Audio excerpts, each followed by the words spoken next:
Voilà maintenant un exemple qui suscitera peut-être des vocations. Il n'y a jamais eu autant d'apprentis en France. Près d'1 million de jeunes âgés de 16 à 29 ans sont aujourd'hui embauchés dans des entreprises pour apprendre leur métier. Et dans certaines professions, c'est d'ailleurs la seule façon de transmettre son savoir-faire. C'est notamment, vous allez le voir, le cas à l'Opéra de Paris. Sylvain Milenvoix et Julien Clouzot. Contrairement à Turandot de Puccini, le parcours de Jeanne est tout sauf classique. Dans les coulisses de l'Opéra Bastille, elle s'affaire pour la première fois. Ça va la perruque? Oui, ça tient, c'est impeccable. Vérification, retouche et la sensation d'intégrer un monde nouveau.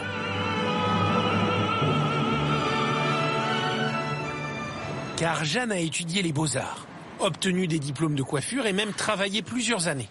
Mais à 29 ans, elle s'est inscrite en bac pro pour effectuer un apprentissage à l'Opéra de Paris. Est-ce qu'on prend pas plus long pour le retour? Son objectif, devenir maquilleuse perruquière. Je peux faire un retour un tout petit peu plus long. Mais en France, il y a de moins en moins de perruquiers. Alors Catherine, 30 ans de métier, se charge de lui transmettre son savoir-faire. Oui, elle va le garder, bien sûr. Elle va le garder et puis elle va l'améliorer, elle va le peaufiner. Ce qui est enrichissant aussi dans ce métier, c'est de pouvoir avoir affaire à différentes personnes qui nous apprennent tous à leur manière et de se faire sa patte. Comme Jeanne, c'est une cinquantaine d'alternants ou d'apprentis qui intègrent chaque année le cadre prestigieux de l'opéra. La moitié d'entre eux travaillent directement sur les spectacles vivants. Quand ils sont diplômés, ils sortent avec leur diplôme et ils sont prêts parce qu'ils connaissent, ils sont très aguerris déjà à une expérience de leur métier qu'ils ont appris au sein de l'Opéra de Paris. Un tiers environ de ces jeunes pourra continuer à travailler ensuite à l'opéra.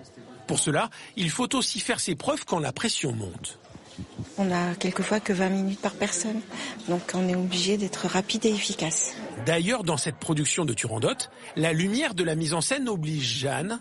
D'habitude, je fais pas avec un bas, je fais avec un filet. Un travail précis et technique. Je l'avais appris comme ça, et puis bon, c'est l'habitude. D'accord. Une grande première parfois stressante. Tout va bien. Non, mais c'est impeccable. Mais réussie. L'espoir, c'est de continuer à pouvoir travailler ici, ou dans le spectacle en tout cas. Dans la salle, Puccini fait un triomphe. Et par ses applaudissements, le travail de Catherine et de Jeanne est aussi récompensé. Et c'est ainsi que se termine ce journal. Mais restez avec nous.